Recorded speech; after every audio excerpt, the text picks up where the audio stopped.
With the holidays coming up, you might be starting to think about your gift giving. And today we want to share with you some dyslexic-friendly gift ideas.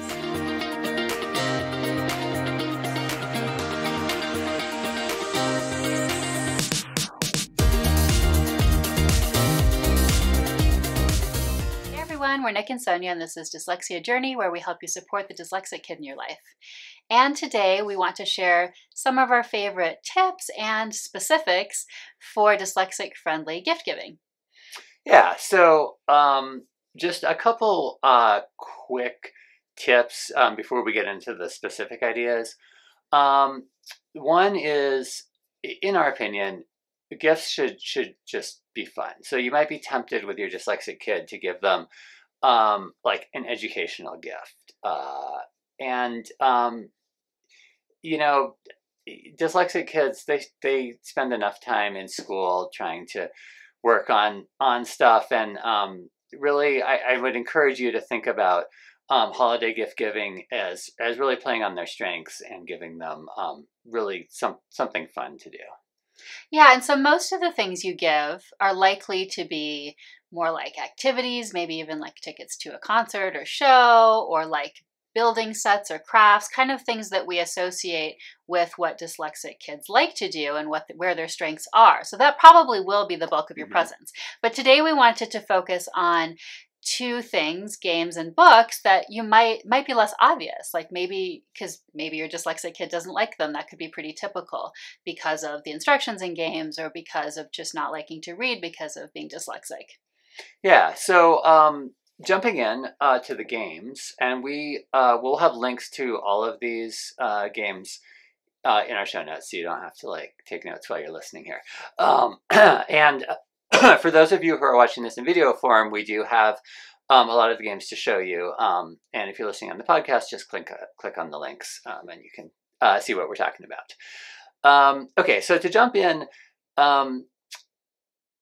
games, a category of games that we have found that are really good for dyslexic kids are ones that involve kind of speed of identifying visual elements. And so two examples of those are the games Spot It and Set, which involve kind of recognizing patterns and matching pictures and those kind of things with a time element to it.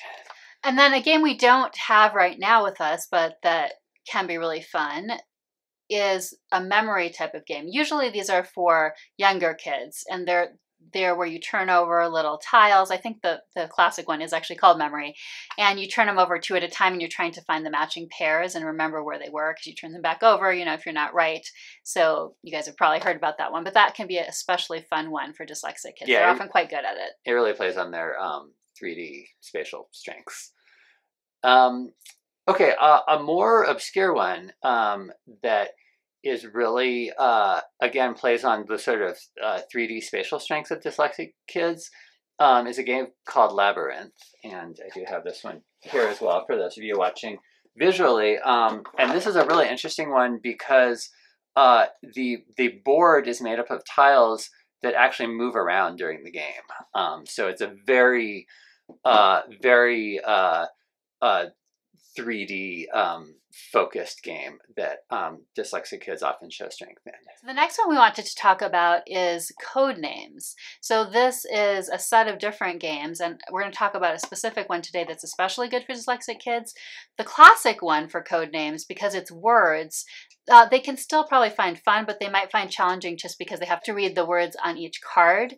But that is pretty easily solved if you read those out to them at the beginning of the game. But the one we really want to focus on today is the picture version. So this can be really fun for them to play because it's so visual. Yeah, so codenames is a really interesting concept that's caught on. You may have heard of it or played it. It's become quite popular. The idea is one person, essentially one person on a team is giving clues to kind of as many different cards that are laid out as possible at a time, with a single word, just one word, trying to give a clue to multiple cards. Right, so it's like you're trying to give a clue that will help who you're giving the clue to make the connections between the words in the case of the classic code names and then in the pictures in this case.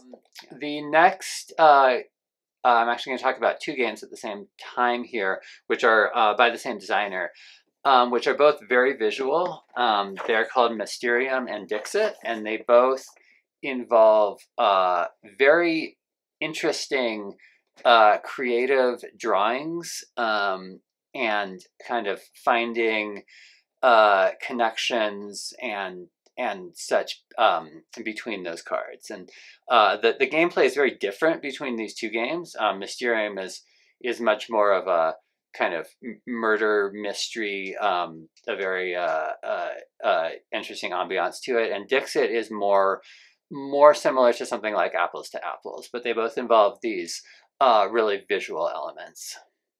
So card games can kind of go either way with how fun a dyslexic kid might find them. It might take a little longer maybe sometimes to learn the ordering of the rule or that kind of thing, but we do have some that we think are particularly good in this case for card games. So one kind of specialized card game that is particularly visually appealing and that dyslexic kids tend to like is called Sushi Go, and this is a pretty popular one. You can find it at places like Target. It's a really, again, creative and innovative take on a classic card game. It's hard to explain the gameplay without actually sitting down and playing it. So I suggest you, maybe check out a video on YouTube of the gameplay. Just take our word for it that it's really fun and that we think dyslexic kids might enjoy it. And then the next one is maybe a more obscure one. It's called The Great Dalmoody. It's originally published by the same company that published Magic the Gathering. And it's again, a pretty innovative card game that you don't have to really do any reading, just be able to read numbers. And so kids pretty young can start to get a good grasp of it, and it's a particularly attractive one for dyslexic kids. And it's kind of extra fun too because it has an element where you move around and change positions actually around the table, things like that. So yeah, and then the last one is more for older kids. This is one that we've really enjoyed in our family as our kids have gotten older. It's called Tichu, and it's a really popular game in China. It's, again, I'm not going to attempt to explain the gameplay, which is pretty complex. So again, I recommend you watch a video about it or something to learn about the gameplay. But especially if you have teenagers, this is a really good game that everyone in the family, including the dyslexic kids, can enjoy. And one final word I wanted to add about what I said earlier about the order and learning it. I think what I really meant there is that often dyslexic kids will learn by doing. So you may want to just jump in with sort of practice rounds and that kind of thing. That's probably a good step to take, I would say, when you're first learning a game together. Yeah, definitely. And maybe as the adult, maybe take some time to kind of learn the rules sort of on your own first. And then you can, it'd be easier just to jump in.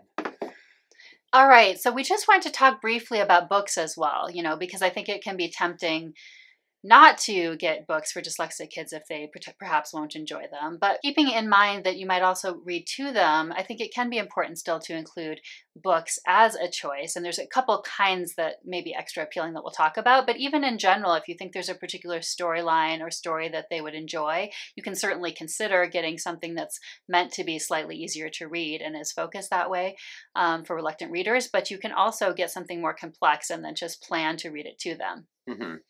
Yeah, and in either case, whether you think they'll read it to themselves or you're planning to read it to them,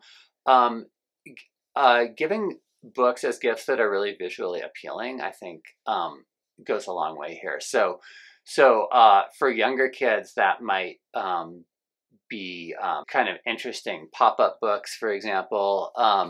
For an older kid, for a teenager, that might mean a nice hardcover edition of a book with some nice artwork on the cover or something like that. And they even sometimes have pop-up books now for older ages too, so that could be interesting to explore. And of course, the topics are interesting to them is important. Like I said, storyline or topics, depending on if it's nonfiction. And then categories that could also be good to consider are things like graphic novels or comic books, those are appealing to, everyone. We have a lot more of them these days, which is great. But they can also be more appealing to dyslexic kids and teens because of the fact that they have fewer words and they're so visual. So hopefully that was helpful. We'd love to hear your suggestions in the comments. What kinds of gifts have been especially fun, whether it's books, games, or just all kinds of things for your dyslexic kid or teen?